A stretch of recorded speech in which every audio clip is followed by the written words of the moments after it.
मी सर्वप्रथम जगद्गुरूंचं मनापासून ऋणी आहे की माझ्यासारख्या एका तरुणाचा आपण सत्कार केला, सन्मान केला। आजपर्यंत गजानन महाराजांच्या प्रकट दिनी ह्या पवित्र भूमीमध्ये यायचा माझा योग कधी जुळून आला नव्हता।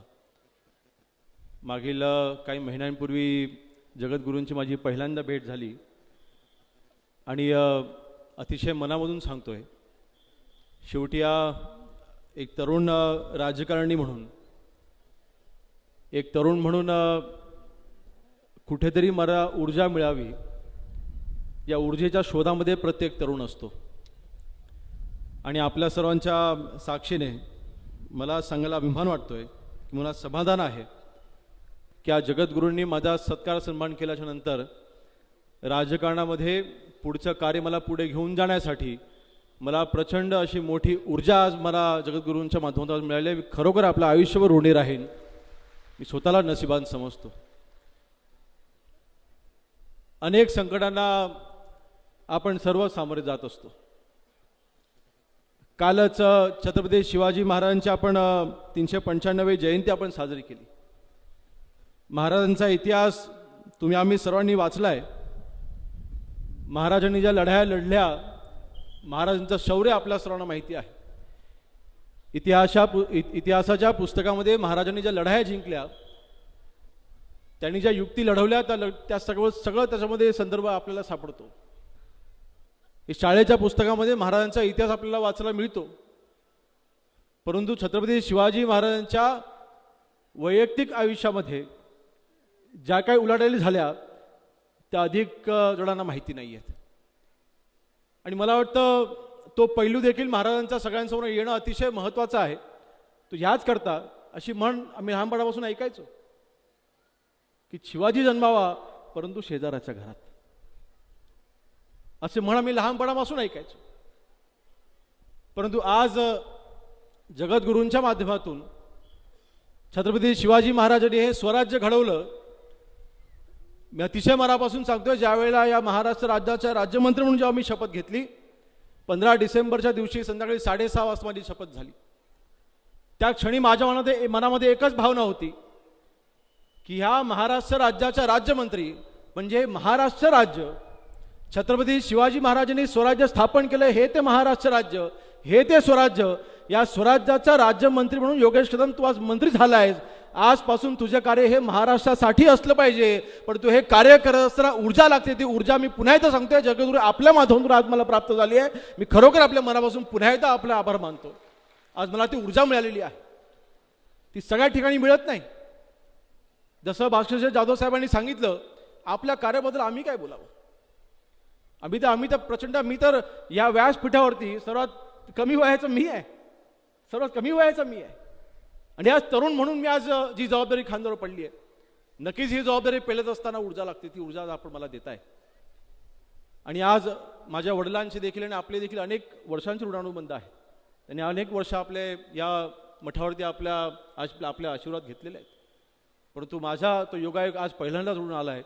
परंतु आज मात्र आपल्या सर्वांच्या साक्षीने सांगतोय की आज राजकारणामध्ये पुढे जात असताना मी आपला हात धरूनच, आपल्या आशीर्वाद घेऊनच हा योगेश कदम कायम पुढे जाईल। आपण जी सेवा करत आहात या सेवेमध्ये मला जे काही सहकार्य करतात ते सगळं सहकार्य करायची माझी तयारी आहे। आज ही काही जबाबदारी आहे, जेव्हा गृहराज्यमंत्रीपद जेव्हा मला मिळालं, गुरुजी आपण जे कार्य करते त्याच्यामध्ये आपण व्यसनमुक्तीचं अतिशय महत्त्वाचं कार्य आपल्या या संस्थांच्या माध्यमातून चालतं। ज्यावेळेला गृहराज्यमंत्रीपद मला मिळालं त्यावेळेला अतिशय महत्त्वाचा मुद्दा मी हाती घेतला आणि महाराष्ट्राचे मुख्यमंत्री सन्माननीय देवेंद्र फडणवीस साहेबांनी देखील या मुद्द्याला अतिशय हात घातलेला आहे।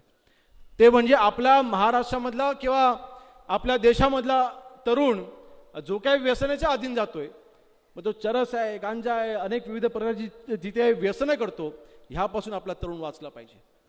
आणि ह्याच्यावरती पोलीस गृह विभागाच्या माध्यमातून जी काही कारवाई करतील ती कारवाई करायला आम्ही आता सुरुवात केलेली आहे। आणि तो एक आम्ही निश्चय केलेला आहे की आपला महाराष्ट्र हा व्यसनमुक्त झाला पाहिजे। आपल्या महाराष्ट्रामध्ये ही जी काही कीड आहे ती दूर झाली पाहिजे, ह्यासाठी आम्ही कार्य करायला आता सुरुवात केलेली आहे। आपल्या आशीर्वादासाठी नक्कीच मला लागणारच आहे।